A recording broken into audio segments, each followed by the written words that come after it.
Olá pessoal, seja bem-vindo a mais um episódio do podcast Catalisadores. Esse que é o nosso espaço para a gente discutir sobre missão, igreja, cultura e tantas outras coisas boas que estão relacionadas com essa vivência da narrativa bíblica.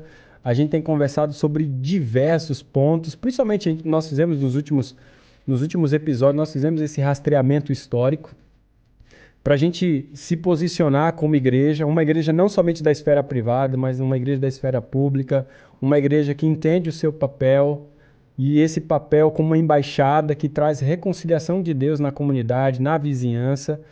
E hoje, especificamente, eu quero conversar um pouco com vocês sobre como que a gente pode dar esse ponto de partida para essa igreja missional baseada no Evangelho. É claro de que nós vamos ter muitos episódios ainda pela frente, onde a gente vai entrar dentro do contexto da Bíblia, do Antigo Testamento, do Novo Testamento, para a gente entender como que a igreja se dá nessa narrativa para a gente criar essa identidade com muito mais força, para a gente desenvolver essa nossa autocompreensão a respeito de quem nós somos, de quem nós pertencemos, qual a obra que nós temos que fazer, baseada no Evangelho, e não em tantas outras imagens que nós temos por aí que não são imagens bíblicas. Eu sempre tenho uma pergunta que fica na minha cabeça, né? Se a gente está insatisfeito com a escravidão da igreja à cultura, por onde que a gente começa essa jornada rumo à liberdade? Qual que é o passo inicial que a gente tem que dar? Tem um autor aí muito conhecido, um eclesiólogo muito conhecido, o Hans Kim, ele fala de uma maneira bem objetiva, eu acredito nisso que ele fala, especificamente nesse assunto aqui, nessa citação, eu creio muito. Ele diz que a igreja ela precisa voltar à sua condição inicial, ela deve retornar às suas origens, a Jesus, ao Evangelho.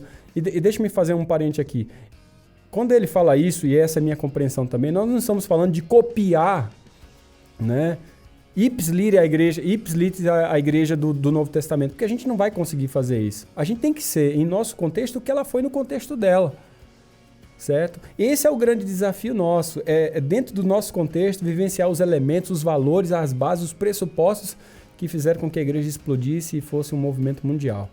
Nós iniciamos a nossa discussão sobre a igreja pelo retorno ao Evangelho. É aqui que começa todo o processo, né? Aquela pessoa na qual encontramos a mais plena revelação de Deus e do seu propósito para toda a criação, que é Jesus Cristo.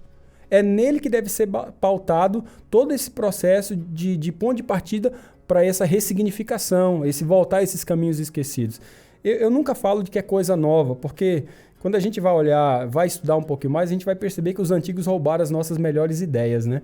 Então, assim, a gente não está falando de criar algo novo, mas de resgatar, de ir um pouco mais lá atrás e tentar achar os nossos referenciais, a nossa base, e isso pautado no Evangelho, pautado na palavra, no texto. Quando Jesus sobe ao palco público da história, ele propaga as boas novas. E que boas novas é essa? A boa nova de que o reino de Deus chegou. A sua mensagem diz respeito à renovação cósmica, à restauração de toda a criação e de toda a vida humana e também de toda a sociedade. Gente, ela não é um tipo de anúncio a ser relegado à seção religiosa do jornal. Pelo contrário, ela permanece sendo a notícia mundial, a matéria de primeira página.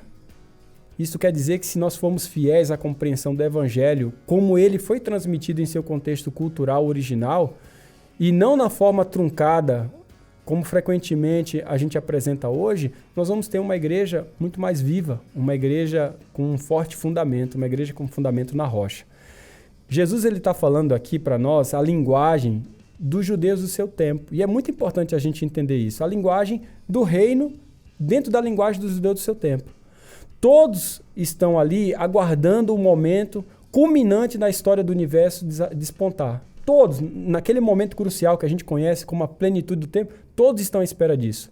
Há uma expectativa difundida de que Deus está prestes a agir em amor, também em ira e poder por meio da intervenção do seu rei ungido, que é o Messias, e por meio também do seu Espírito para restaurar esse reinado sobre todo mundo. Eu gosto muito dessa expressão, em vez de falar reino de Deus, que dá muito mais essa compreensão geográfica, eu gosto de falar reinado, que confere a figura de uma pessoa e essa figura cósmica que vai além da compreensão geográfica. Essa compreensão de reinado de todo mundo, de toda a criação, de todas as nações, de toda a vida humana, é isso que nós encontramos em Jesus.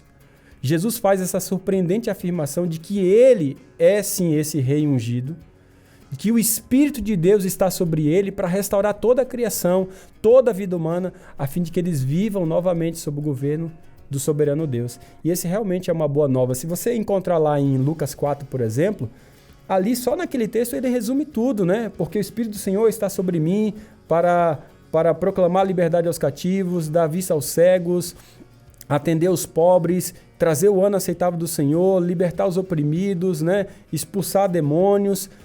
Ali você vai encontrar que todas as dimensões da vida são colocadas naquele texto, tá? Ele vai dar libertação ele vai dar libertação aos pobres, né? Ele vai atender os pobres, libertação social. Ele vai libertar os oprimidos, libertação espiritual. Ele vai dar vista aos cegos, libertação física. Ele vai trazer o ano aceitável do Senhor, que é a libertação ambiental, por que não? Porque a cada 50 anos a terra era devolvida para o seu dono, ela descansava, ela seria sempre cuidada. Nesse texto você vê que ele liberta mentalmente também. Olha, você tem uma libertação em todos os aspectos, somente no texto de lá de Lucas 4.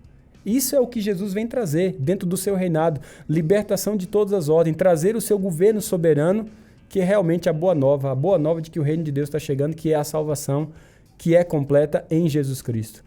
Jesus aqui ele está anunciando o clímax da longa história da obra redentora de Deus, que agora foi antevista em milênios e ele agora está trazendo isso. Então, quando Jesus vem, ele vem para anunciar que aquele dia chegou. O poder de Deus para renovar toda a criação agora está presente no próprio Jesus, capacitado pelo Espírito Santo de Deus. Esse poder libertador agora ele é visível na vida e nas obras de Jesus e ele é explicado em suas palavras.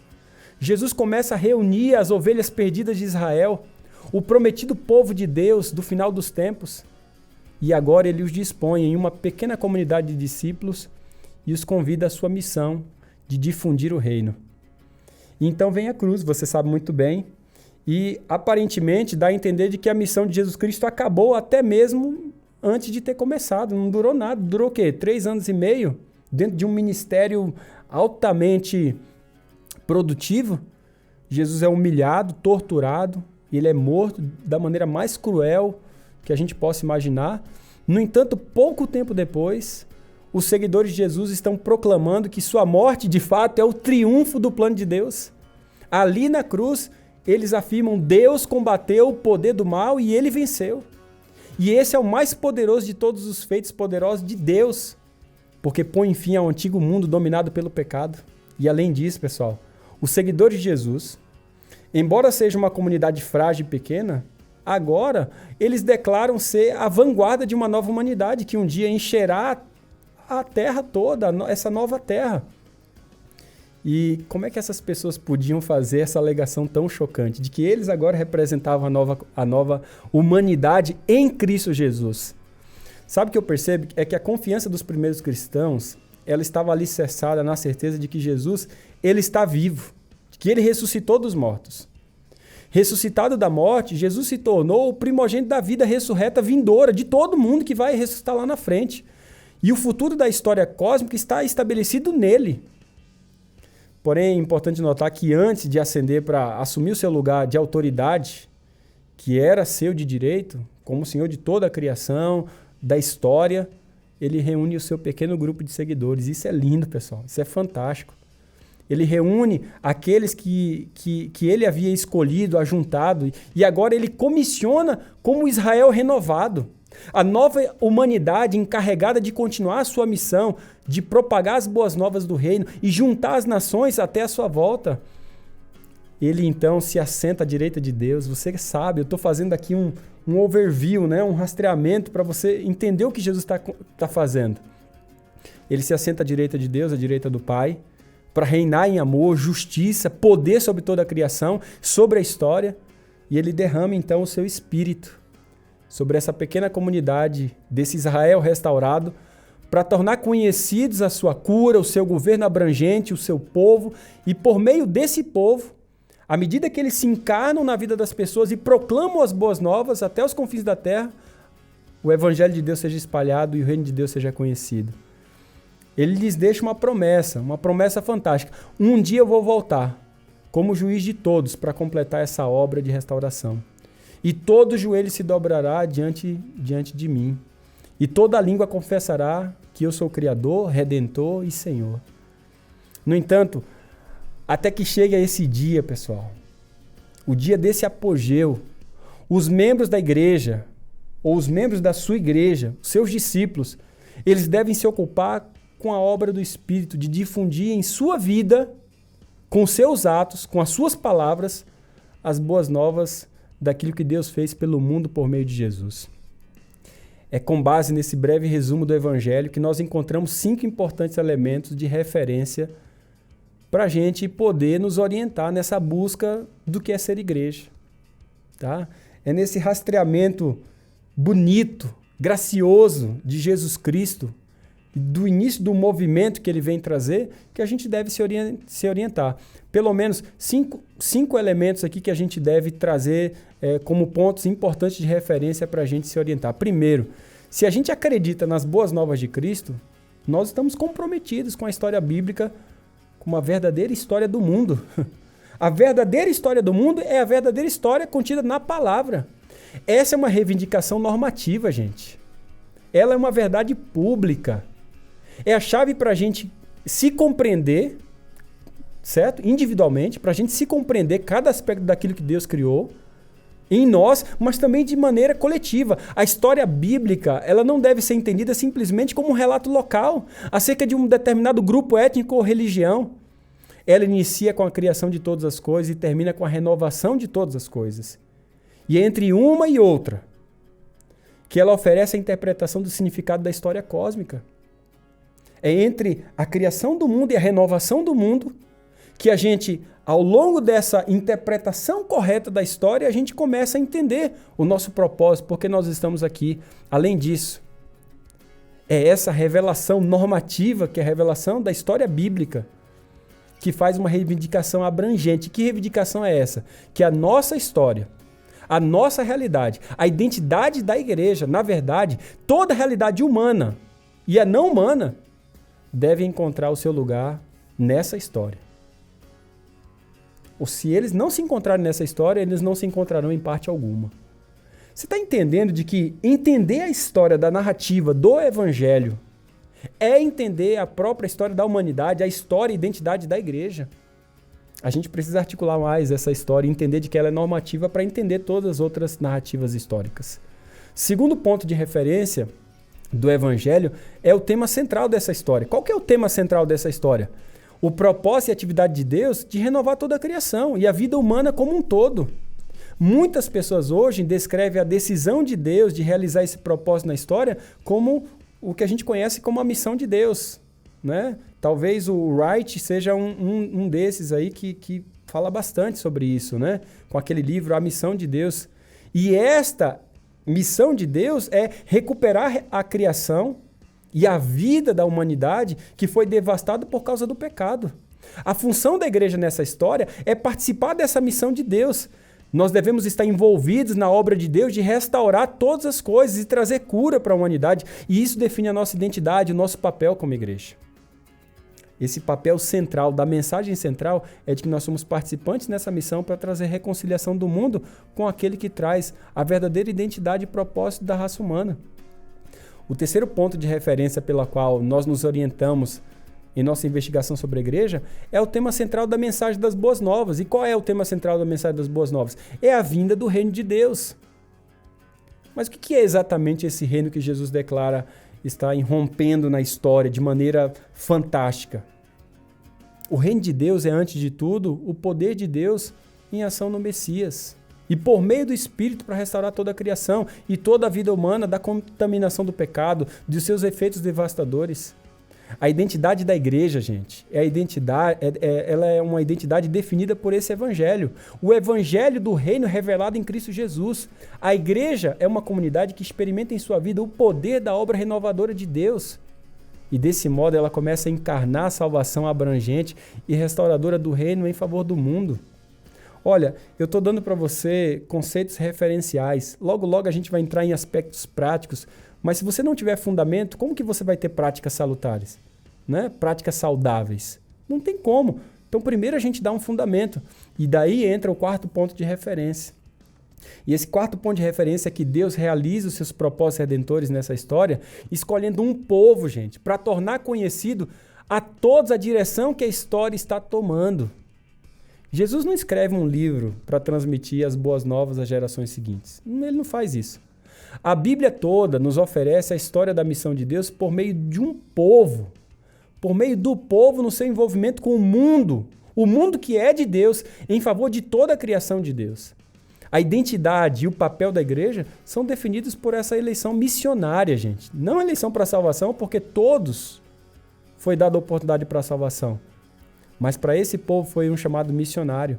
E esse propósito na missão de Deus em favor do mundo é o cerne de entender de que o povo existe para a missão, para participar dessa missão.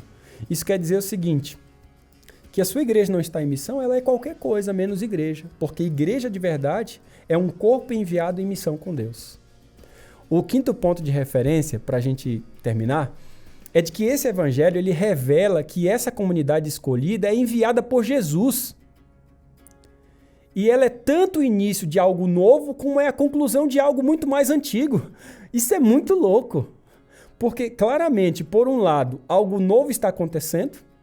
A morte e ressurreição de Jesus constitui o ponto decisivo de toda a história.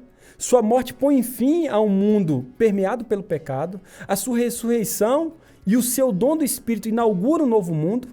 O corpo de crentes recém-formado é chamado e escolhido para participar desses eventos culminantes, torná-los conhecidos, e eles são enviados para viver entre as nações, entre a vizinhança, na comunidade, e convidar todos os povos a se unirem à comunidade do povo de Deus.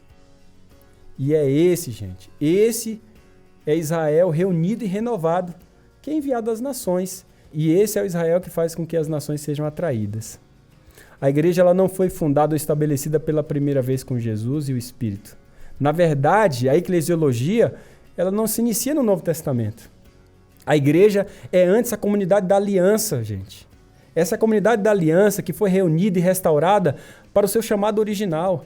A compreensão apropriada da igreja se inicia em Israel, com seu papel, identidade, sua relação com outras nações, porque a igreja é herdeira de Israel, e é por isso que a partir de agora, o meu papel com você nessa série é trazer à tona essa realidade a partir da perspectiva lá do Gênesis até o Apocalipse.